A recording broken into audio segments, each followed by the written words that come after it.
Medical terms में pregnancy 40 या 40 weeks की गिनी जाती है, जो आपके आखिरी पीरियड के पहले दिन से शुरू होती है।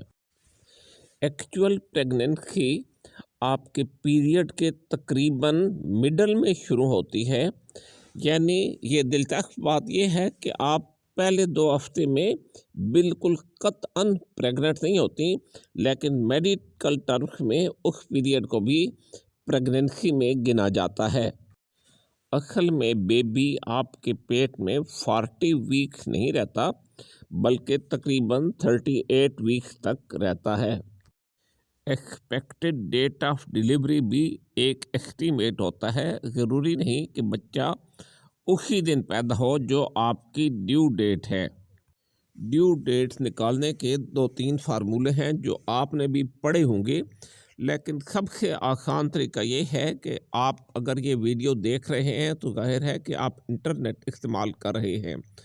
आप जो है किसी भी कैलकुलेटर से, जैसे NHS जो इंग्लैंड का है उसका कैलकुलेटर है, या कोई और कैलकुलेटर, उसमें अपने जो पीरियड्स हैं उनकी डेट्स डालें तो मिनटों से भी कम में या ज़्यादा से ज़्यादा 5 मिनट में आपकी ड्यू डेट निकल आएगी। ये सबसे ज़्यादा आसान तरीका है। बहरहाल आपकी मर्ज़ी है तो आप फार्मूले भी इस्तेमाल कर सकती हैं। प्रेगनेंसी की इब्तिदा कंसेप्शन से होती है, जब एक मेल स्पर्म फीमेल ओवम को फर्टिलाइज करता है। Normal sperm count 15 to 200 million पर मिलीलीटर ऑफ द सीमन होता है, लेकिन इनमें से सिर्फ एक स्पर्म फीमेल ओवम को फर्टिलाइज करता है।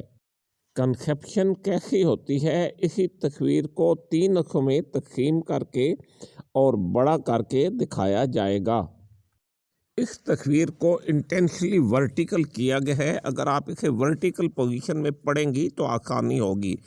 कंसेप्शन का पहला जो स्टेप है वो ओवुलेशन है, जिसमें the release of a mature egg from the ovary for possible fertilisation, यानी ओवरी से जो ओवम है वो रिलीज होता है या एग रिलीज होता है। ये कब होता है? 14 डेज बिफोर नेक्स्ट पीरियड, यानी आपके अगले पीरियड से 14 दिन पहले होता है। ये फेलोपियन ट्यूब में होता है और टोटल जो अर्थ है कि कितने अरसे में ये रिलीज होता है अगले पीरियड से 14 दिन पहले, तकरीबन 12 से 24 घंटे 12 to 24 आवर्स इसमें लगते हैं। स्पर्म और ओवम की यूनियन को कंसेप्शन कहते हैं। व्हेन ये कब होता है? During 12 to 24 hours since ovulation, यानी जब ओवम रिलीज होता है तो उसके 12 से 24 घंटे के अंदर होता है। ये ओवरी के नज़दीक फेलोपियन ट्यूब्स में होता है। याद रखिएगा कि ये जो फर्टिलाइजेशन है, ये कंसेप्शन है, ये यूट्रस के अंदर नहीं होती, बल्कि ये फेलोपियन ट्यूब्स के अंदर होती है और इसमें 24 घंटे तक, यानी ओवुलेशन के बाद 24 घंटे तक लगते हैं। इससे अगली प्रोसेस इम्प्लांटेशन की है, जिसमें फर्टिलाइज्ड एग यूट्रस की वॉल में लग जाता है। ये कब होता है? ये 6 से 11 दिन फर्टिलाइजेशन के बाद होता है और ये यूट्रस की वॉल या लाइनिंग में होता है और ये सारा अमल तकरीबन 48 आवर्स लेता है। बच्चे की सेक्स और जो इनहेरिटेड कैरेक्टरिस्टिक्स यानी विरासती खसूसियात होती हैं वो कंसेप्शन के मौके पर डिसाइड हो जाती हैं। और ये जो बकवास लिखे होते हैं जी कि आप फलां करें तो बेटा होगा, फलां करें तो बेटी होगी, ये 100% रबिश है। इसका कोई कुछ भी नहीं होता। ये तो जब कंसेप्शन होती है तो ये डिसाइड हो जाता है कि आपका बेटा होगा या बेटी होगी। माँ की तरफ से बच्चे में एक्स क्रोमोसोम आता है, यानी बेटा है या बेटी है, माँ एक्स क्रोमोसोम माँ की तरफ से आता है। और अगर फादर की तरफ से भी एक्स क्रोमोसोम आएगा तो बेटी होगी, और अगर फादर की तरफ से वाई क्रोमोसोम आएगा तो ये बेटा होगा। यानी जो दूसरा क्रोमोसोम डिसाइड करता है कि बेटा होगा या बेटी होगी, ये फादर की तरफ से आता है और ये कंसेप्शन के ऊपर फाइनल डिसाइड हो चुका होता है। ऐसा कि आपको पहले बताया गया था कि पहले वीक में, चूँकि मेडिकल टर्म्स में प्रेगनेंसी को फर्स्ट डे ऑफ पीरियड से शुरू करते हैं तो पहली वीक में आप एक्चुअली प्रेग्नेंट नहीं होते हैं, लेकिन मेडिकल टर्मिनोलॉजी में इस पीरियड को भी फर्स्ट वीक ऑफ प्रेगनेंसी गिना जाएगा। जो मेडिकल टर्मिनोलॉजी में प्रेगनेंसी का पीरियड गिना जाता है उसके मुताबिक सेकेंड वीक के आखिर में आपके ओवम की मेल स्पर्म से फर्टिलाइजेशन होगी। इस तस्वीर में जो डेज को नंबर दिए गए हैं वो कंसेप्शन के बाद है। कंसेप्शन के 30 घंटे के बाद एक सेल जो है वो 2 बन जाते हैं, यानी 2 में डिवाइड हो जाता है।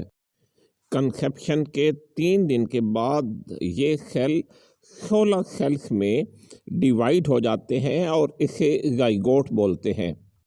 मज़ीद 2 दिन के बाद ज़ाइगोट फैलोपियन ट्यूब से यूट्रस में आ जाता है। कंसेप्शन के 7 दिन के बाद ज़ाइगोट यूट्रस की लाइनिंग में इम्प्लांट हो जाता है और अब इसे ब्लास्टोसिस्ट बोलते हैं।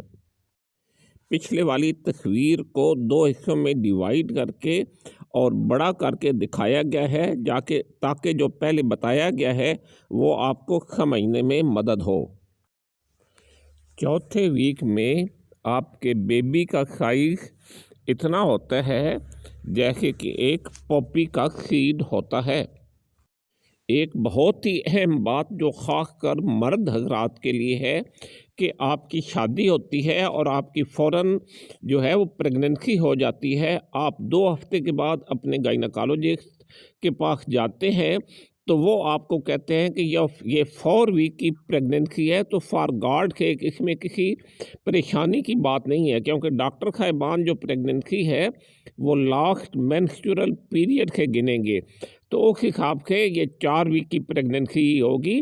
तो आपको इसमें परेशान होने की बात नहीं है कि हमारी तो शादी को 2 हफ्ते हुए हैं तो ये डॉक्टर साहब 4 वीक की प्रेगनेंसी बता रहे हैं। वो मेडिकल टर्म के हिसाब से 4 वीक की प्रेगनेंसी ही है। Please subscribe my channel your health Urdu. इसमें आपको प्रेगनेंसी और जनरल हेल्थ के बारे में मुफीद वीडियोस मिलेंगी। Thank you.